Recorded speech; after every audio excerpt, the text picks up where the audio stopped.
안녕하세요. 오늘은 아랍에미리트의 고대사를 간략히 살펴보겠습니다. 아랍에미리트는 고대부터 중요한 지리적 위치를 차지해왔습니다. 기원전 3000년경부터 현재 아랍에미리트 지역에 대한 증거가 있으며 종족 간 무역과 해상 교역의 중심지였습니다. 동시에 이 지역은 기원전 2500년경 석기와 청동기 시대의 유물이 발견된 우붐 지역에서 번성했던 우름 문명의 일부였습니다. 이 당시 사람들은 무역, 어업, 그리고 진주 채취로 생계를 유지했습니다. 기원전 1000년에는 철기 시대로 넘어가면서 이 지역은 교역 노선에 매우 중요한 위치를 차지하였으며 특히 인도, 메소포타미아, 오만으로 이어지는 대상로의 요충지 역할을 했습니다. 이후 아랍에미리트 지역은 7세기에 이슬람화되기 시작했으며 이 시기부터 오늘날에 이르기까지 다양한 정치적 변화 속에서 이슬람 문화와 전통이 깊게 뿌리내렸습니다. 이처럼 아랍에미리트는 해상 교역과 업, 진주 채취를 통해 고대부터 중요한 상업적 역할을 해오며 현재의 번영된 국가로 발전하는 기초를 마련했습니다. 이상으로 아랍에미리트의 간략한 고대사를 알아보았습니다. 시청해주셔서 감사합니다. 사우디아라비아 지역은 주변 지역과 달리 고대 왕국이 다수 존재했습니다. 이 지역은 다산한 오아시스와 여러 무역 경로가 교차하는 지점에 위치하여 고대 시대부터 중요한 역할을 했습니다. 우선 디다단 왕국이 기원전 2000년경 남부 사우디아라비아에서 발전했으며 주로 무역에 종사했습니다. 이후 기원전 9세기경에는 언제인지는 정확하게 알 수 없지만 마디안 사람들이 거주하며 향료 무역에 참여했습니다. 기원전 7세기에 사바 왕국의 영향력이 확산되었고 빌키스 여왕이 유명합니다. 주로 축산에 기반을 둔 노마딕 족속인 마디아가 중요한 역할을 하기도 했습니다. 이후 나바테아 왕국이 성장하면서 그들의 수도였던 페트라가 주요 무역 및 문화 중심지로 부상했습니다. 그런데 나바테아 왕국은 기원 후 2세기경 로마 제국에 편입되었습니다. 이 지역은 4세기경 호미센시아 왕국으로 잘 알려진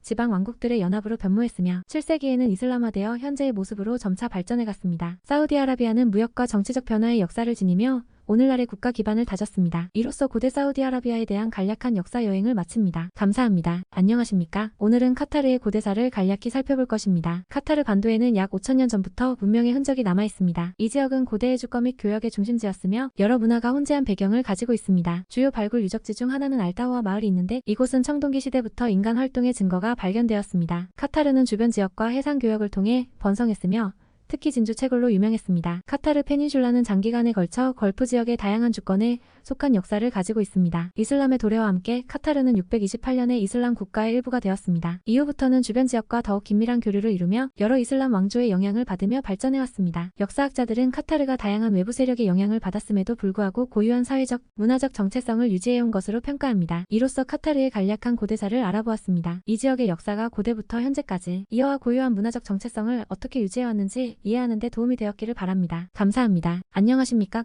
오늘은 바레인의 고대 역사를 빠르게 살펴보겠습니다. 바레인 중동의 작은 섬나라로 페르시아만에 위치하며 고대부터 중요한 무역 중심지였습니다. 이 지역은 디르만이라 불리며 과거 수메르와 메소포타미아 문명과 밀접한 관련이 있었다고 합니다. 기원전 3000년경에는 인더스 문명과도 무역을 했습니다. 바레인은 특히 향료, 진주, 특색 있는 도자기로 유명했습니다. 기원전 6세기에 아케메니드 제국의 지배를 받으며 페르시아 문화의 영향을 받았고 알렉산더 대왕 시대에는 그리스의 영향을 받았습니다. 서기 3세기에는 사산 제국의 일부가 되어 지속적으로 문화적 교류가 이루어졌습니다. 이슬람이 도래한 7세기의 바레인은 이슬람 세력에 귀속되면서 종교적, 문화적 변화가 일어났습니다. 이 시기를 거치며 바레인은 이슬람 세계의 중요한 일부로 자리 잡았습니다. 요약하자면 바레인은 그 위치로 인해 다양한 문명과 문화가 교류하는 교차점이 되었고 이는 고대사를 통틀어 지속적으로 그 중요성을 유지해왔습니다. 바레인의 고대사는 국제무역과 문화적 교류의 중심지로서 중요한 역사적 역할을 했습니다. 이상으로 바레인의 고대사 개관을 마치겠습니다. 감사합니다. 안녕하십니까? 오늘은 쿠웨이트의 간략한 고대사입니다. 쿠웨이트 이 이름은 4세기로 거슬러 올라가는 신화 같은 역사를 품고 있습니다. 고대의 이 지역은 메소포타미아와 인도 사이의 무역 경로의 한 부분이었습니다. 그 당시 교역자들과 해상 항해자들에 의해 카다라 또는 그데이스라고 알려졌습니다. 7세기 들어 이슬람 정복이 시작되며 쿠웨이트는 이슬람 세계의 일부가 됩니다. 그 이후로 지속적인 성장과 발전을 경험했으며 특히 진주 채취로 유명했습니다. 쿠웨이트는 이 지역 해상 무역의 중심지로 떠오르며 영향력을 확대했습니다. 16세기와 17세기에는